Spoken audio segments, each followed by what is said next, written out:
No ar.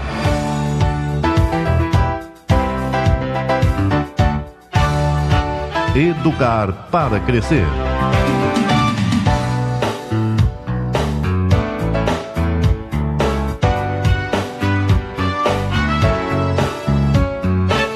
Coordenação e apresentação: Marilena Mota Carvalho.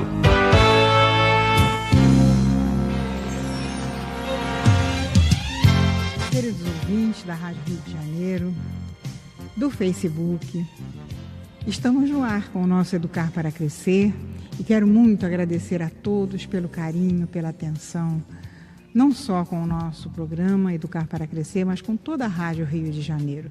Muito obrigada a todos. A toda a equipe da Rádio Rio de Janeiro que permite nosso programa no ar também, muito obrigada. E o telefone que fica à disposição para os nossos ouvintes é o 3386-1400. 3386-1400. Hoje, o nosso convidado está comparecendo pela primeira vez. É o nosso companheiro Bruno Lourenço. Ele é do Conselho Espírita do Estado do Rio de Janeiro, do CERJ.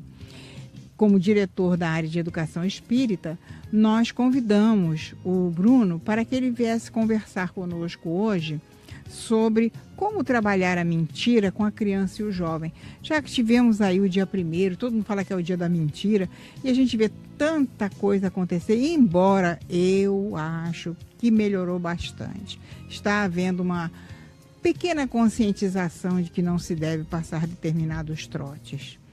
E o nosso Bruno Lourenço irá conversar conosco sobre a mentira. Mas antes, eu vou passar a palavra para que o Bruno possa cumprimentar os nossos amigos do Facebook e da Rádio Rio de Janeiro. Bruno.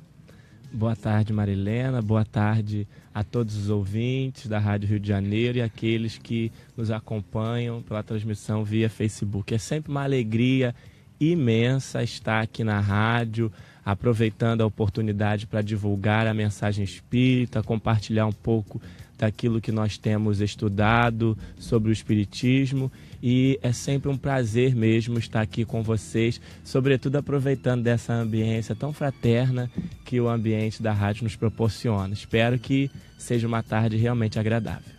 Eu gostaria que você passasse para os nossos ouvintes, Bruno, o endereço do CERJ, o horário que podem encontrar você lá. Então, o Conselho Espírita do Estado do Rio de Janeiro, que é o CERJ, que existe há 10 anos porque sucedeu duas federativas que se fundiram, né? A FEERJ e a UZERJ, ele está hoje com sede na Rua dos Inválidos, número 182, no centro do Rio de Janeiro, e desenvolve as atividades federativas do Movimento Espírita do Estado.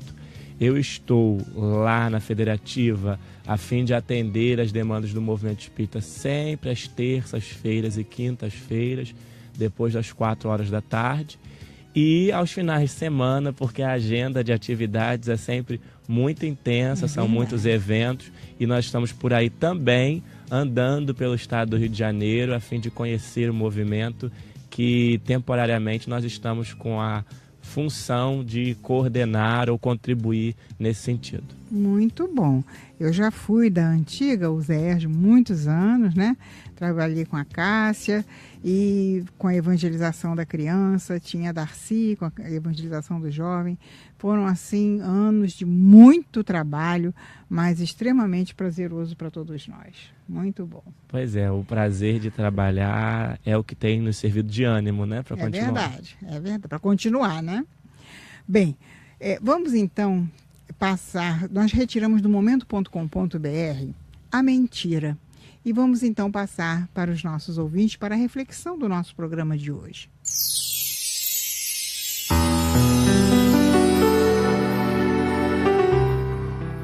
A mentira. 1º de abril, dia da mentira. Dia de fazer brincadeiras com colegas e amigos. Dia de passar trotes, dia dos bobos. Tantas denominações para o mesmo efeito.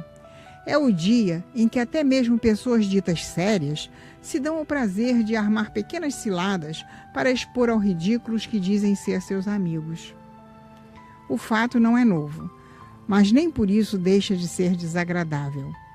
E, para muitos, até constrangedor. Já houve manchetes mentirosas nesse dia, desmentidas no dia seguinte. O que se pretende é dar boas risadas às custas dos outros.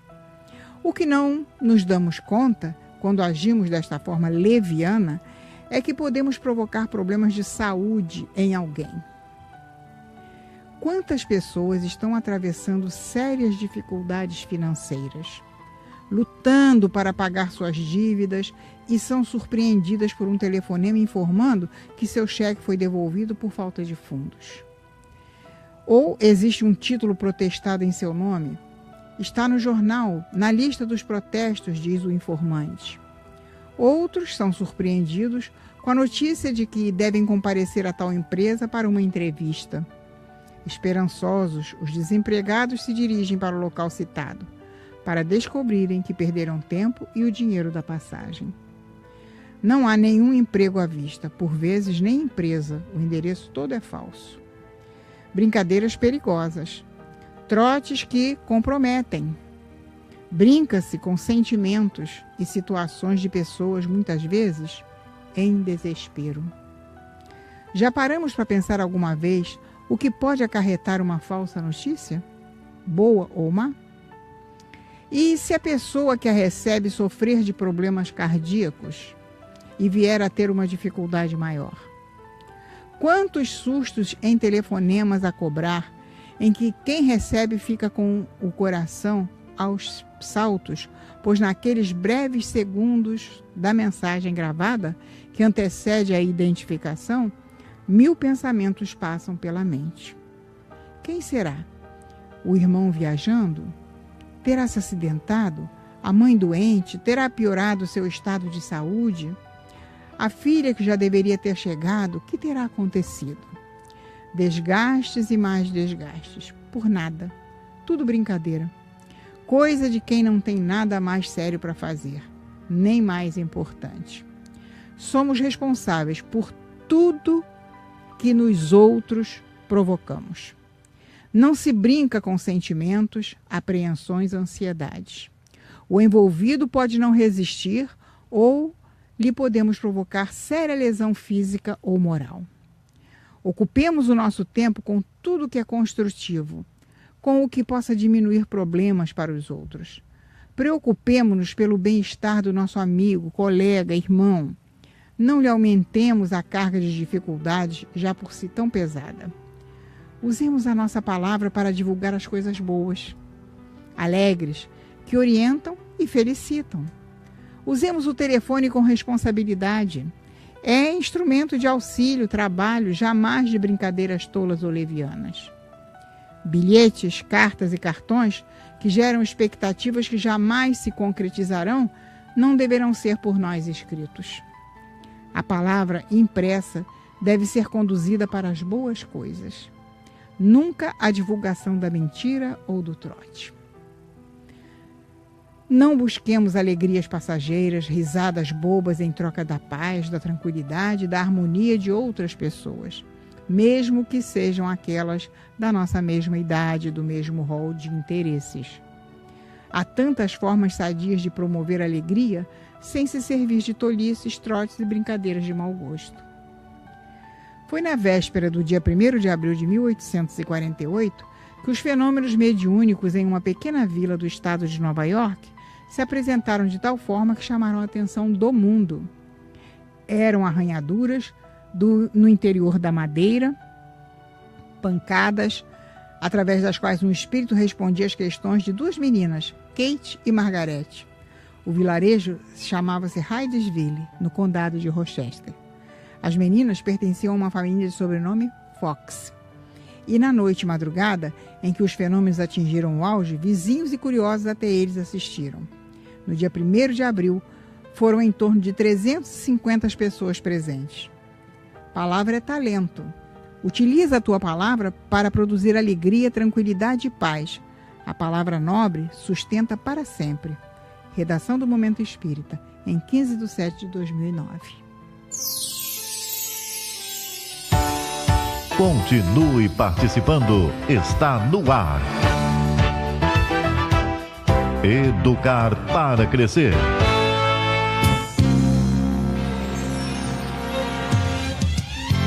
estamos no ar novamente com o nosso Educar para Crescer. E eu vou passar a palavra para que o nosso companheiro Bruno possa, então, discorrer sobre a mentira. Como vimos aqui, não é? Inclusive, quem falou sobre as irmãs Fox aqui no nosso programa foi o nosso companheiro Antônio Carlos, que sempre comparece na terceira semana do mês com uma personalidade. E hoje o nosso companheiro Bruno vai conversar conosco sobre a mentira. E como a gente trabalhar a mentira com a criança e o jovem. Por favor, Bruno. Primeiro é necessário a gente frisar, né, até pelo ensejo da mensagem de abertura, a importância de refletir sobre esse tema. Quando nós estivemos estudando um pouco, assim que você me propôs, eu encontrei algumas referências de algo no sentido de que nós passamos 80% do nosso tempo em silêncio. E dos 20% em que sobra, ou seja, que são tempo que nós passamos falando, mais da metade passamos mentindo. Olha que coisa horrível. Então esse é um primeiro dado que a gente traz para que a gente possa de fato refletir. Porque na verdade, em alguns casos, a gente vai tentar estudar os meandros dessa mentira e principalmente aquela falada pela criança, até a partir de que momento ela se torna prejudicial. Uhum. Porque em alguns casos ela até acaba se tornando uma estratégia de sobrevivência, né, em alguns momentos. E o que a gente precisa falar logo de início é que é necessário, primeiramente, fazer uma separação com alguma coisa que nós, de maneira costumeira, tratamos como mentira e que não são. Então é preciso a gente distinguir, inicialmente, mentira de ficção. E falando do tema para crianças, isso é extremamente importante, né? Porque a mentira é aquela em que você acaba pronunciando algo de conteúdo falso. E a ficção é algo que você dissimula, você cria uma nova realidade. A mentira não. É como se ela fosse um adereço na realidade que você vive. Então vejam, ninguém quando vai a um teatro e há uma cena de tiro, de morte, sai correndo dali para chamar a polícia, porque sabe que aquela cena foi uma ficção. Então aquilo não é uma mentira. Embora o conteúdo dela seja falso, exatamente, aquilo não é uma mentira. E a criança, sobretudo nas suas brincadeiras, né, nas suas atividades costumeiras, cria essa fantasia em torno de algumas coisas, a sua própria ficção. Então é preciso distinguir mentira de ficção, né? Porque a gente está mergulhado em propostas até artísticas feitas, criadas a partir de uma ficção. Depois é preciso a gente distinguir mentira de erro. Às vezes a gente dá uma informação falsa por ignorância, porque desconhece. Alguém me perguntou alguma coisa, eu ofereci essa resposta, porque pelo conteúdo que eu tinha, eu raciocinei, achei que aquilo fosse o melhor. Mas ali à frente, aquela pessoa descobriu que aquela informação que eu prestei não era uma informação verdadeira. Aí a gente está diante de um erro e não de uma mentira. E o que sobra de verdade? A gente pode dizer o que é uma mentira autêntica, uma mentira verdadeira. O que é uma mentira verdadeira? A gente vai precisar avaliar a existência de 3 propriedades essenciais no ato de mentir, para dizer que aquilo é de verdade uma mentira. Uhum. Se a gente assim pode dizer, até de forma descontraída. Se é verdade uma mentira, né? Pois é. Parece um contrassenso. A primeira coisa é a falsidade do conteúdo. Então, aquilo que eu falo, o conteúdo é falso. Veja, tanto no erro quanto na ficção, o conteúdo também é falso. Aí eu preciso cumular essa observação com a consciência dessa falsidade. Então, além do conteúdo ser falso, eu que falo, preciso estar consciente que aquele conteúdo é falso. Então, aí o erro que a gente comete já cai por terra. Porque a pessoa que oferece uma informação equivocada, ela não tem consciência de que aquela informação é equivocada. E depois a intenção de enganar. Então, quando nasce naquilo que a gente faz o desejo de enganar, somado às outras duas propriedades, aí sim, de fato, nós estamos diante de uma mentira autêntica, se assim nós podemos dizer. Agora, o que é interessante? O que é interessante é que todos nós mentimos. Todos nós, em algum instante da nossa vida, já passou por algum momento em que foi inevitável faltar com a verdade. E aí há diversos tipos de mentira, a omissão, Exatamente. e assim vai, né? Mas o que é interessante, já que nós vamos falar sobre educação, estamos no programa Educar para Crescer, é conversar um pouco sobre a mentira na criança, como lidar, como entender, que processo é esse. Muitas vezes é a própria educação do lar ou a própria relação pai e filho que indiretamente, de forma inconsciente, ensina a criança o que é a mentira. É verdade. Né? Às vezes a criança está ali no mundo ilusório da ficção dela, brincando. Aqui está a minha boneca, ela é uma princesa, ela mora num castelo.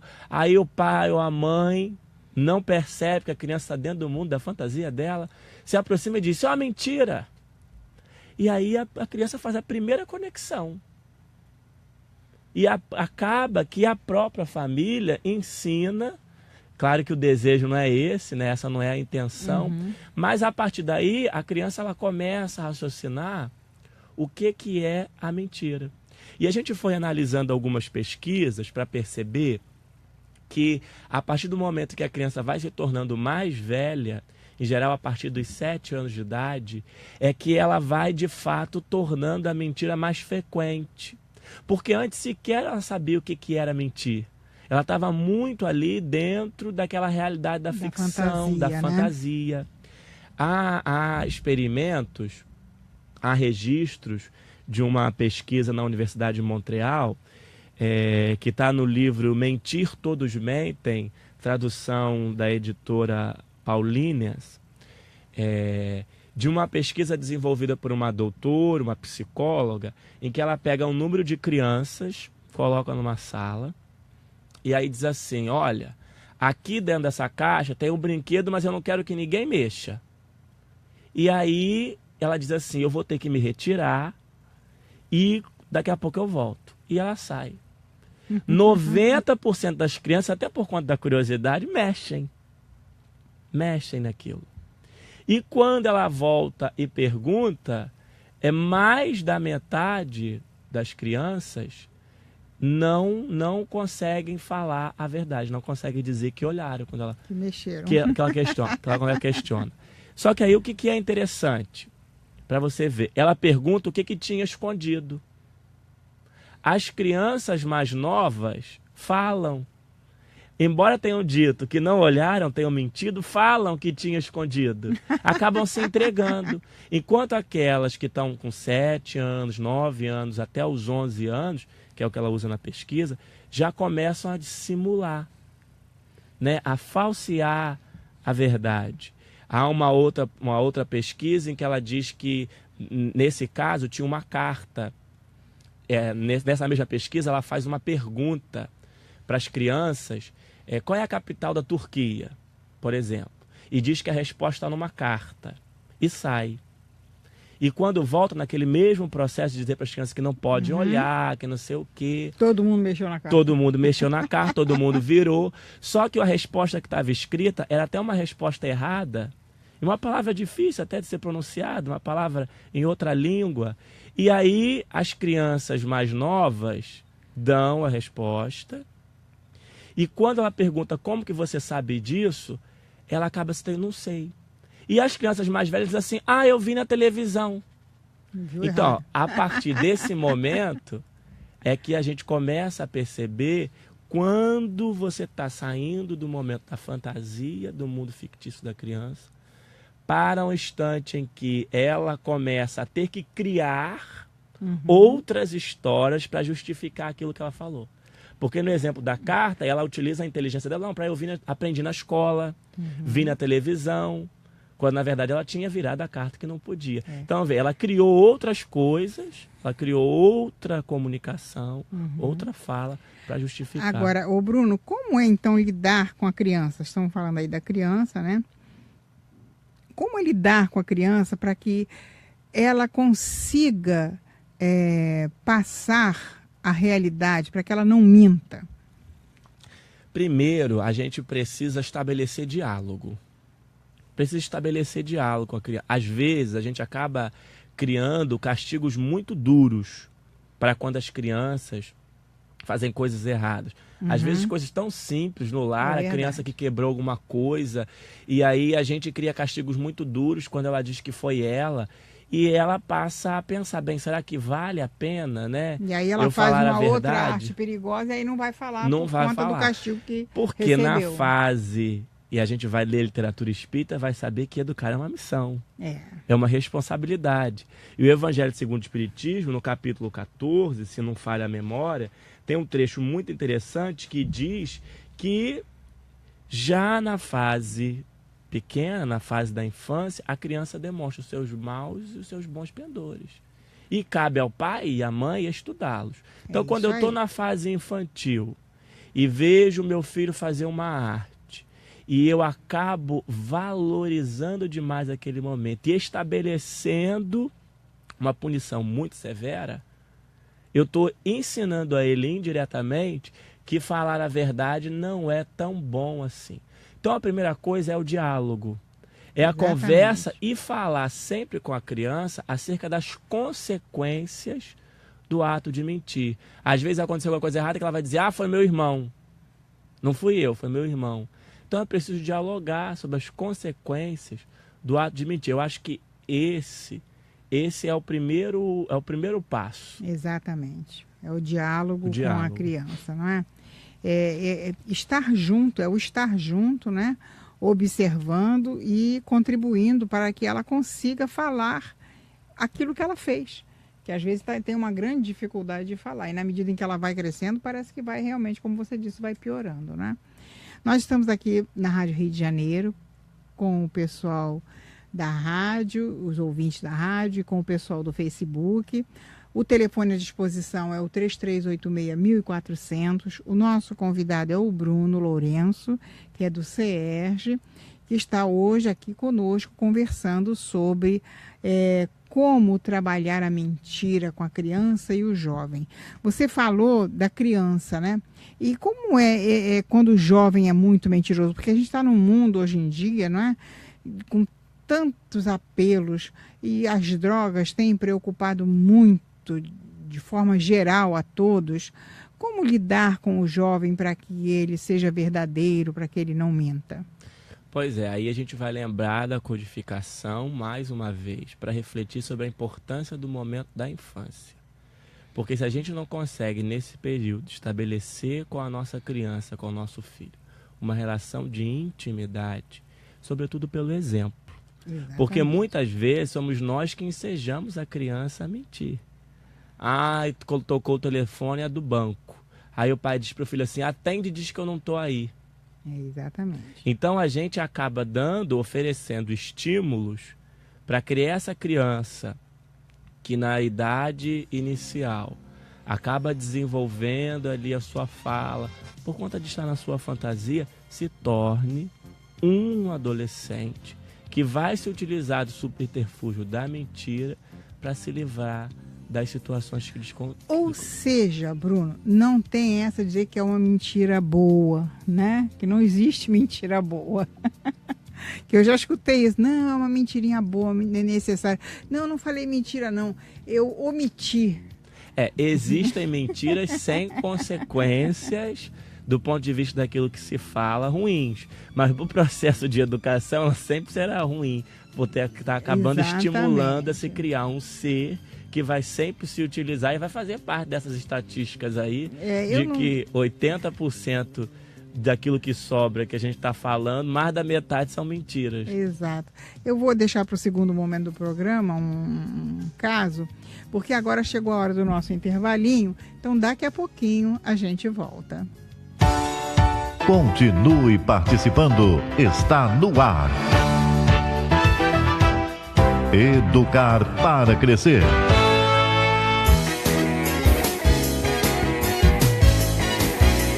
Rádio Rio de Janeiro, o som do amor e da fraternidade, iluminando os caminhos da felicidade.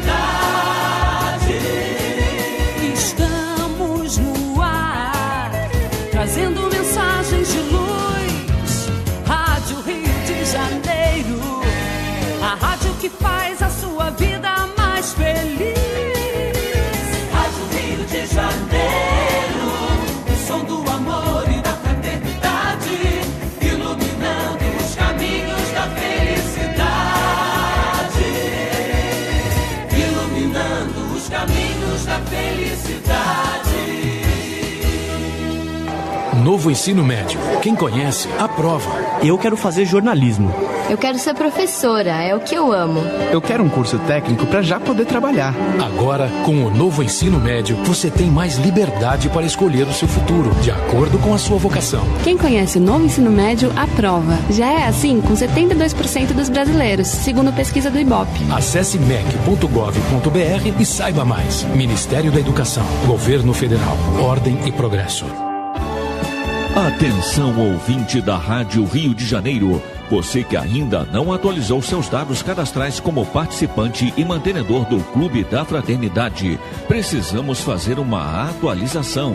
Para isso, envie preferencialmente seus dados para o e-mail informacpf@radioriodejaneiro.am.br ou ligue para 0 operadora 21 3386 1403 ou 3386 1422. Informando nome conforme cadastrado em seu boleto de contribuição, o número do CPF, telefone, endereço completo com CEP e a data de nascimento e e-mail. A Rádio Rio de Janeiro agradece sua colaboração.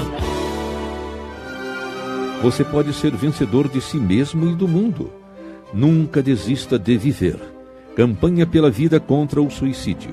Compromisso da Rádio Rio de Janeiro, a emissora da fraternidade com você. Venha viajar com a Celtur Turismo, excursão à belíssima Grécia e Portugal com guia desde o Brasil. Parte da renda será destinada ao Grupo Condessa Paula, que cuida de moradores de rua e de crianças de 0 a 6 anos. Celtur Turismo, concretizando sonhos há 28 anos. Consulte-nos também sobre outros roteiros de viagens. Informações 0 operadora 21 96453 2802 ou 2450 2862 2450 2862. Se você é participante do Clube da Fraternidade da Rádio Rio de Janeiro e não receber o boleto bancário até o dia 10 de cada mês para realizar a sua contribuição mensal, entre em contato conosco para que possamos enviar uma segunda via do boleto. Para isso, ligue 0 operadora 21 3386 1422 ou envie mensagem para o e-mail Clube da Fraternidade @radioriodejaneiro.am.br. Lembre-se, não recebendo o boleto bancário, entre em contato para emitirmos a segunda via do boleto e continuarmos juntos na família Rádio Rio de Janeiro. ZYJ 462, Rádio Rio de Janeiro, 1400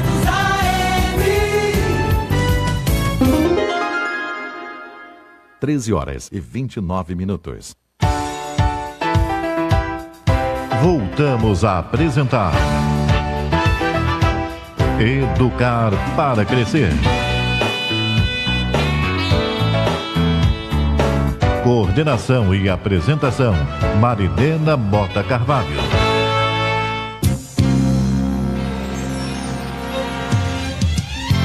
Estamos de volta, queridos ouvintes da Rádio Rio de Janeiro, pessoal do Facebook. Muito obrigada. Hoje o nosso convidado é o Bruno Lourenço, que está conversando conosco sobre a mentira. Mas antes eu gostaria de dizer aos nossos ouvintes que a nossa Rádio Rio de Janeiro precisa da ajuda de todos os nossos ouvintes. Então a gente pede àqueles que puderem que seja um colaborador da nossa Rádio Rio de Janeiro. Basta acessar o site www.radioriodejaneiro.am.br. Também pedimos àqueles que já são, que possam atualizar, porque agora é necessário se colocar no boleto bancário o CPF.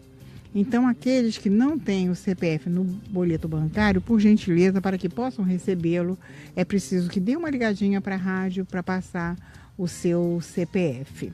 Então, muito obrigada a todos. Nós queremos também agradecer, porque a gente tem recebido tantas demonstrações de carinho dos nossos ouvintes, e trabalho a gente sabe que não falta para nenhum de nós. O CERJ, né, o Bruno, vai ter um encontro agora, não é? Na verdade nós estamos com uma série de atividades aí para acontecer. Agora, dia 9 de abril, nós teremos o seminário com Haroldo Dutra Dias, na Federativa. As inscrições estão abertas pelo site do CERJ. Nós estamos fazendo um grande movimento, porque vamos receber esse ano no Rio de Janeiro a Comissão Regional Sul da FEB. A federativa que recebe, ela tem que arcar com todos os custos. Então nós estamos fazendo esse evento com Haroldo, porque precisamos de recursos para receber os outros estados. Então ainda tem vagas, basta acessar o site do CERJ para fazer a inscrição. No dia 15 de abril, nós vamos realizar o primeiro fórum de acessibilidade e inclusão, quando a gente quer discutir com as lideranças do movimento espírita, com os trabalhadores, de que forma incluir a pessoa com deficiência nas atividades do movimento espírita. Nesse dia nós vamos estar conversando sobre as atividades de atendimento espiritual, passe, atendimento fraterno. E no dia 23 de abril temos o Seminário Estadual de Evangelizadores, inscrições também pelo site do CERJ. Olha que beleza, viu? Bastante programação para que a gente possa se esclarecer, não é? Estamos recebendo pela Rádio Rio de Janeiro a ligação da Fátima de São Cristóvão, que ela diz: o meu avô recebeu a notícia no dia 1º de abril que o seu compadre tinha falecido. Ele tomou um choque, desceu correndo as escadas. Com isso ele caiu, tomou 20 pontos na cabeça e era tudo mentira. O seu compadre estava vivo. Olha que coisa horrorosa, né? As consequências, de uma mentira, não é? Fátima, obrigada pela sua participação, pela sua colaboração aí no nosso Educar para Crescer. A Ana Paula, do Polo 15, de Bom Sucesso. Estou muito feliz em ouvir o Bruno e desejo muita luz e felicidade em sua nova caminhada.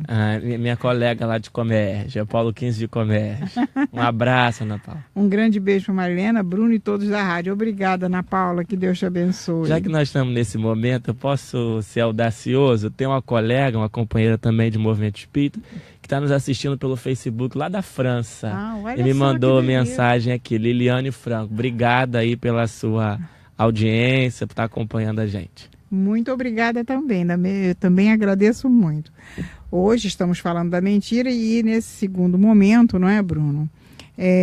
Eu gostaria de... O que mais você pode colocar para os nossos ouvintes com relação a essa sua pesquisa sobre a mentira da criança e do jovem?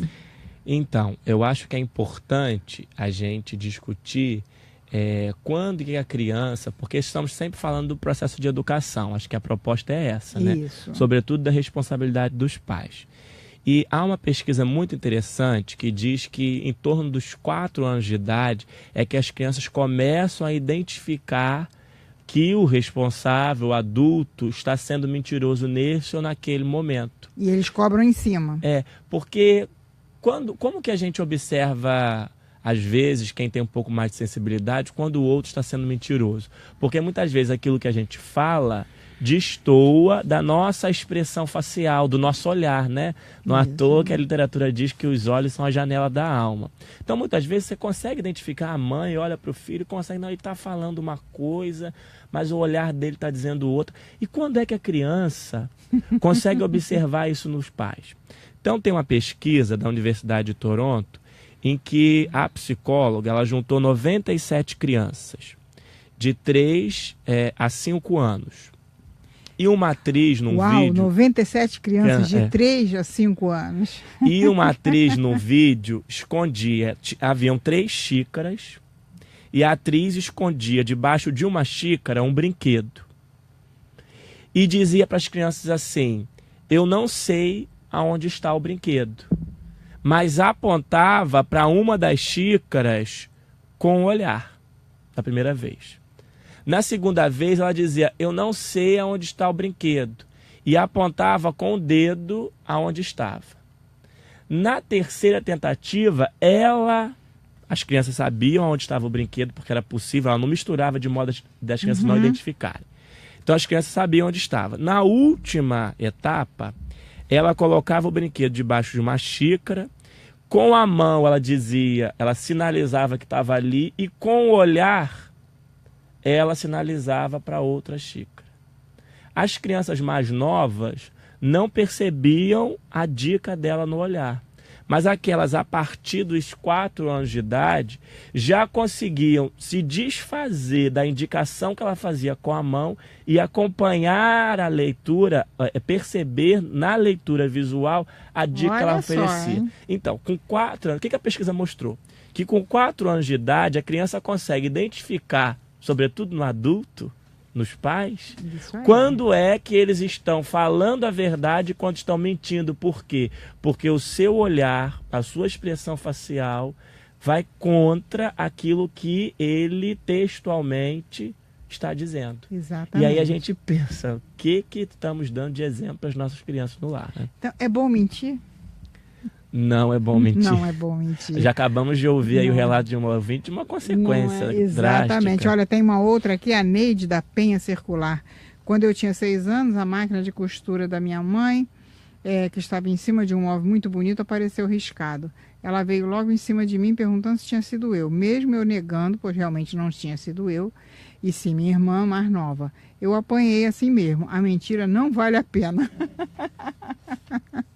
Pois é, minha filha, agora você vê, sua irmã omitiu, né? Você era criança, tinha 6 anos, sua irmã era mais nova, pequenininha, não é? A gente sabe que, imagina o trabalho da sua mãe para passar para vocês esses valores, né? De verdade e mentira. Então a gente sabe, como disse muito bem o Bruno, é um trabalho de educação. E a gente costuma dizer que o mais difícil na vida é nós educarmos um filho. Educar espiritualmente, eticamente, moralmente, passar esses valores, né? Porque nós também temos muitos defeitos, nós também erramos bastante, mas a gente quer acertar, a gente quer fazer o melhor. Então, nessa busca de querer fazer o melhor, nesse processo educativo das nossas crianças, é um trabalho hercúleo, de grande esforço por parte de cada um de nós, não é? Claro, claro. E eu estava pensando aqui, Marilena, em algumas orientações que a gente pudesse formular, né, a fim de orientar de forma mais assertiva os pais de como lidarem com esse processo. Isso, exatamente. E a gente pesquisou, enfim, formulou algumas orientações. O primeiro de tudo é o exemplo, né? O exemplo e jamais incentivar a criança a mentir, ainda que seja para satisfazer o interesse do responsável. A gente já falou aqui, né? Alguém liga que eu não quero atender, eu mando meu filho atender o telefone e dizer que eu não estou. Exato. E tem uma frase que é muito falada, né? A palavra convence, mas o exemplo é que arrasta. Arrasta. Então, o primeiro é dar o exemplo. E isso é importantíssimo. O segundo é corrigir desde o início. Desde o início. A gente tem só 3 anos, só tem 4 anos. A gente acha engraçado, sorri, brinca com aquilo. Quando tiver maior não vai achar engraçado. Pois é. E aí a gente reforça mais uma vez o que diz a doutrina espírita. Essa é a fase principal, que o terreno está mais fecundo para o processo de educação, onde a criança desde cedo está demonstrando seus pendores, para que lado tende. Então, é preciso corrigir desde o início. Nós temos lá em O Livro dos Espíritos, né, que a criança de 0 a 7 anos, o espírito ainda não assumiu integralmente o corpo físico. Então, é mais fácil de ser evangelizada, de você trabalhar o processo educativo. De 7 a 13, 14, já fica um pouquinho mais difícil, mas não é impossível. Depois disso, ainda pode, mas dá muito trabalho, é bem difícil. Então, vamos aproveitar, né, enquanto ainda estão nessa fase inicial, de passarmos os melhores valores para cada um desses serzinhos, né? Desses espíritos reencarnados. Outra coisa que a gente pode contribuir também, já falamos, mas é preciso retornar, é que a punição ela deve ser adequada. Ela não pode ser severa demais nem exagerada. É isso aí. O meu filho quebrou algo, mentiu, disse que foi o irmão. Aí eu vou colocar ele de castigo, vou fazer aquela tempestade. Será que não seria mais adequado, por exemplo, eu convidá-lo a me ajudar para organizar aquilo que ele desorganizou? É isso aí. A consertar aquilo que ele quebrou? Exato. Então, assim, a punição ela não pode ser muito severa, senão ela vai estimular o medo. Ou vai traumatizar e acabar com os próprios pais para a vida toda. Porque eu já contei aqui há muitos anos atrás no programa de um caso, tem muitos anos mesmo, que a criança naquele tempo, né, os pais, numa situação financeira excelente, moravam em Copacabana e tinham as poltronas de couro.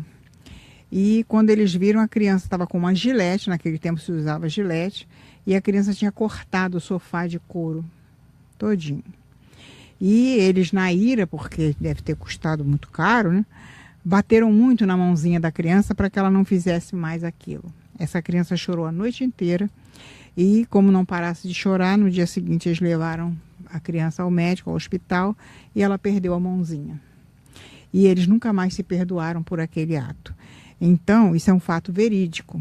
Então, quando for fazer alguma punição, por qualquer coisa que a criança tenha feito, reflete antes, não é? Que tenha um caráter educativo. A punição adequada é aquela que tem um caráter educativo. Não, você quebrou, agora você vai me ajudar a consertar. Você bagunçou, você espalhou, disse que não foi você, eu sei que foi você. É como você disse no início do programa, conversar com a criança, é o diálogo. O diálogo é fundamental.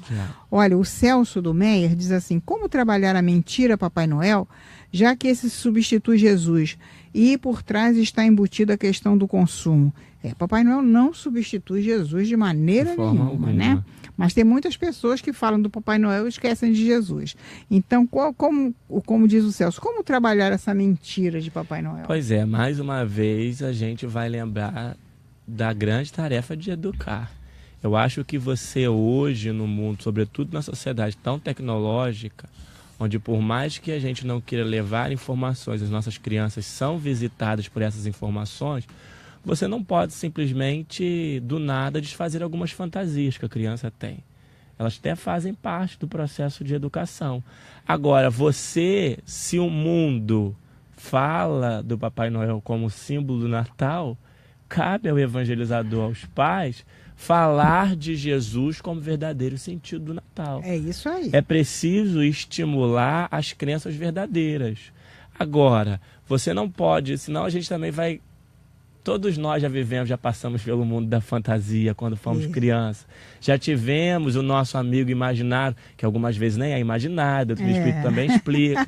Mas já tivemos amigos imaginários. Eu lembro que eu sonhava quando era criança de brincar de médico, embora nunca tenha tido vontade de ser médico, sempre quis ser advogado, mas sonhava ali e ficava criando aquelas fantasias. Isso faz parte do universo da criança. Exatamente. Agora eu, enquanto responsável, tenho que trazer, estou falando do Natal, agora a gente vai vir para a Páscoa, eu tenho que trazer as informações que são relevantes e também de forma atrativa. Porque às vezes também a gente quer levar essa mensagem para a criança de uma forma que não é atrativa. O mundo fala tudo de forma tão colorida, tão dinâmica, e eu quero falar de Jesus de uma forma tão chata, tão cansativa, sem empolgação nenhuma. É isso aí. Conte histórias para seus filhos, para os seus netos. É altamente prazeroso. Eu posso dizer a vocês, porque eu tenho 5 netos, e tem uma história do tempo lá atrás, de 1980, né, da evangelização, que a gente contava também num trabalho ecumênico em escola, a história do aniversário do Elefante Fante. Olha o que já teve de mutação nessa história. Até hoje, meus netos, vovó, hoje eu quero a história do aniversário do Elefante Fante. Eu falei, mas a vovó já contou tantas vezes, mas eles querem a história do aniversário do Elefante Fante. Então, a criança gosta muito. Conte a história de Jesus com colorido, com gravuras, mostrando quem é Jesus para eles. Músicas, nós temos um acervo tão grande para poder despertar o interesse da criança. Não percam essa oportunidade. Sabe por quê? Passa muito rápido. E depois que a gente vê que eles estão crescendo, a gente fica morrendo de saudade, que nem quando os nossos filhos eram pequenos, né, que a gente curtia aquele momento, e agora eles já estão nos dando os netos. Então aproveitem cada momento que vocês tenham com a criança e com o jovem. É altamente prazeroso e a gente gosta muito. A Elinor do Flamengo diz: gostaria de saber se a palestra do Haroldo Dutra será no CERJ. Sim, vai ser no CERJ, no próprio CERJ. Por isso é que tem inscrição pelo site, tem todos os procedimentos que precisam ser feitos de maneira prévia, porque nós temos limitação no espaço. Muito bem. Tá Continuando bom? Então. Uma outra orientação que é interessante, e agora vai sobretudo para os pais de filhos adolescentes ou jovens, é aceitar os filhos como eles são. Uhum. Por quê? O mundo hoje ele tem sido extremamente cruel para o jovem, para o adolescente, porque para ele participar de algumas ações ele precisa se adequar a um perfil, a um grupo, né? E ele precisa. E aí a gente vai ver as fotos sempre muito belas nas redes sociais, aquela coisa toda que se cria em torno da imagem, porque aquele adolescente, aquele jovem, para se sentir inserido naquele grupo que ele faz parte, ele precisa se adequar. E às vezes a gente, quando é pai, quando é mãe, quando é educador, acaba incentivando esse comportamento. É verdade. Porque, por exemplo, a gente é extremamente exigente com os resultados do filho da escola. A gente só para conversar e valorizar quando ele ganha medalha, quando ele tira 10. Então você precisa rever um pouco essas suas atitudes, porque de uma certa forma você está estimulando o seu filho a ter um comportamento, uma atitude que muitas vezes pode fazer com que quando ele não consiga conquistar aquilo que é o melhor, que ele sabe que o pai só vai valorizar se for aquilo, ele se sinta inferiorizado. E uma coisa importante, já que você está falando nisso, é que muitas pessoas dizem: se você tirar a nota boa, eu vou dar uma bicicleta, eu vou dar não sei o quê. Não ofereça nada. Mostre para ele que ele está estudando para ele, para o futuro dele, que é lá para frente. O lucro é dele. Então não é porque vai dar um presente, vai estudar, vai ganhar um presente. Não, é estudar para ele, mostrar que é para ele, para o crescimento dele, aquele estudo que ele está fazendo. Tudo vai em torno do diálogo, né? É importante a gente... Agora, a gente fica muito preocupado com isso, porque no mundo em que tantos padrões são ditados, a gente, enquanto educador, incentivar mais alguns deles, não que a gente não tenha que demonstrar alegria, afeição, contentamento, quando o filho vai bem na escola, quando o filho tira uma boa nota, passa no vestibular. Estou dizendo isso, acho que isso faz parte. Só que quando vem um momento em que o filho não conquistou aquilo que gostaria de ter conquistado, eu também preciso ter um trato cuidadoso, carinhoso. Porque nem sempre, aí a gente vai discorrer de uma série de outras questões, nem sempre o erro é um problema, às vezes faz parte do processo, não conquistou naquele momento, vai precisar rever, mas às vezes a gente valoriza demais o acerto. É isso aí. E também diminui a criança quando ela não conquista o que ela deveria conquistar.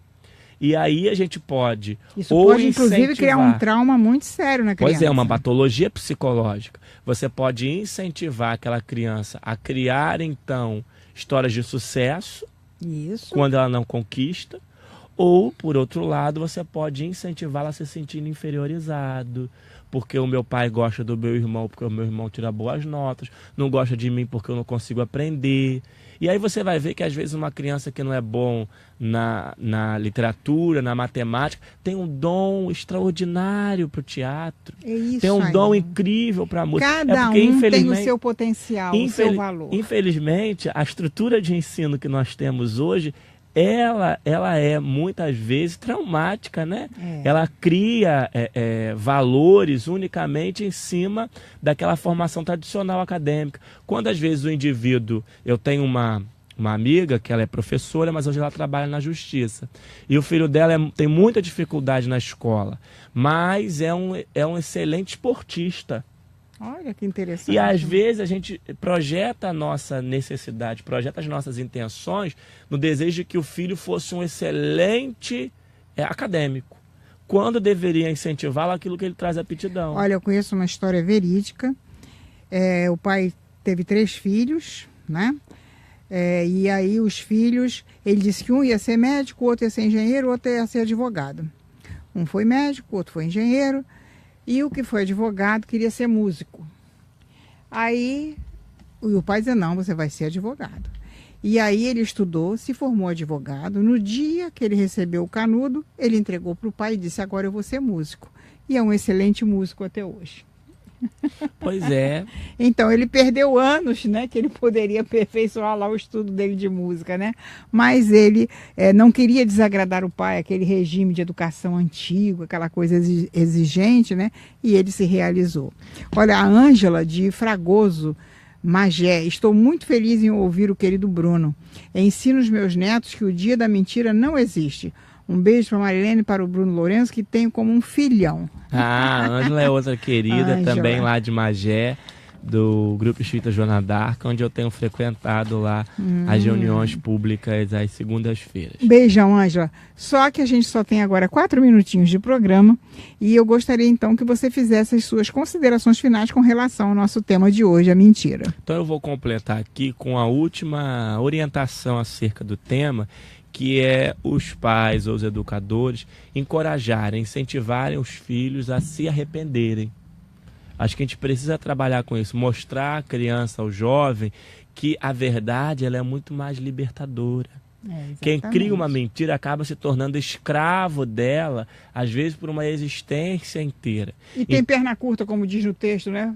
Lá na frente vai ser descoberto. Pois é. Então é preciso que a gente incentive os filhos a falar a verdade, a se arrepender daqueles atos que acabaram cometendo e valorizar as ocasiões em que eles são honestos. É isso mesmo. Né? Às vezes fez algo errado, mas chegou e falou. Quebrou o vaso, mas ele chegou e te contou. Aí a gente fixa apenas no vaso caríssimo que a criança quebrou, faz aquela tempestade em casa, quando deixou de valorizar um momento de honestidade. Um ato de honestidade, exatamente. Que aquela criança está mostrando, que traz ali, que merece ser incentivado para que no futuro seja um homem de bem.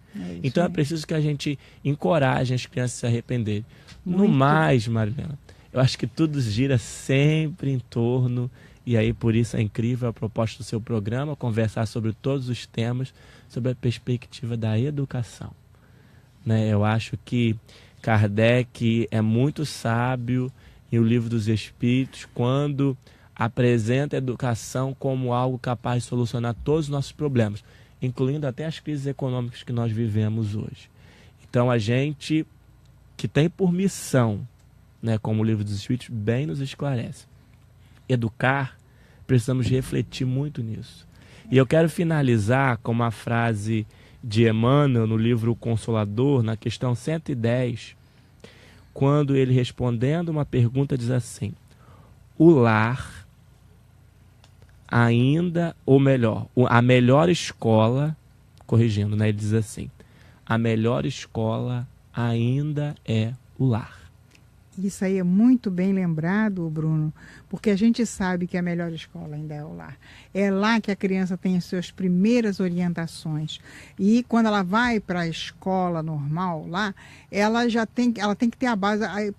Muitos pais acham que é a escola que tem que educar seu filho. Não, ele tem que educar seu filho. A escola vai contribuir com o conhecimento, mas a educação deve partir do lar, da família, dos pais. Eu quero muito agradecer a você, Bruno, por estar no nosso programa. Estamos recebendo aqui uma ligação do Luiz da Ilha. Muito obrigada, Luiz, pela sua participação. Queremos agradecer a todos aí que estão conosco. E eu gostaria, então, Bruno, que você fizesse as suas despedidas com os nossos ouvintes do Educar para Crescer. Mais uma vez agradecer a atenção de todos os ouvidos que tiveram paciência para conosco na tarde de hoje, desejando de alguma forma, ainda que timidamente, ter contribuído com as reflexões que fizemos. Agradecendo ao seu programa, à produção da rádio, os meninos que estão todos aqui atentos, pelo carinho de sempre e desejando breve revê-los. Muito obrigada, bom trabalho para você aí nesse leque de atividades que você tem pela frente, não é verdade? Que Deus te abençoe, obrigada por atender ao nosso convite. Agradeço a Lúcia Moisés, que foi, né, quem indicou o Bruno. A madrinha. Foi que nos indicou o Bruno. E a todos os ouvintes da Rádio Rio de Janeiro, muito obrigada. A todos os nossos irmãos do Facebook, muito obrigada pelo carinho, pela atenção, pela participação. Que todos, com essa energia boa que enviam para nós, possam continuar para que a gente dê continuidade a esse trabalho que é tão importante na vida de todos nós. Até o próximo encontro, se Deus quiser. A Rádio Rio de Janeiro apresentou Educar para Crescer.